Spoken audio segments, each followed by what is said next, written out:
সুপ্রিয় দর্শক দেখেন আমরা চারাগুলা কিভাবে ডেলিভারি করি। এই যে দেখতে পাচ্ছেন এক ভাইয়ের চারা ডেলিভারি আছে 500 পিস, যার জন্য রোদ্দুরের ভিতরে চারাগুলা কাটতে আসলাম। চারাগুলা কিন্তু একেবারে ছোট না, তারপরেও ছোট বড় মিশাই, কারণ যেহেতু এটা জমিতে উৎপাদন হয়।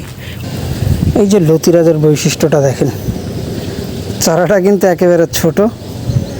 অনেকেই বলে যে ভাই আপনারা একেবারে ছোট চারা দেন, আসলে দেখেন আমরা ছোট চারা দিই, ঠিক আছে, জিনিসটা অ্যাকুরেট কিনা। এই যে দেখেন অলরেডি গোড়া থেকে লতি। এই যে দেখতে পাচ্ছেন চারাগুলো আমরা সুন্দরভাবে ঠিক এভাবে কেটে পরিষ্কার পরিচ্ছন্ন করে তারপরেই কিন্তু মূলত আমরা ডেলিভারিটা। এই যে এটার গোড়া থেকে 2টা এরকম অসংখ্য পাবেন ইনশাল্লাহ আল্লাহর রহমতে।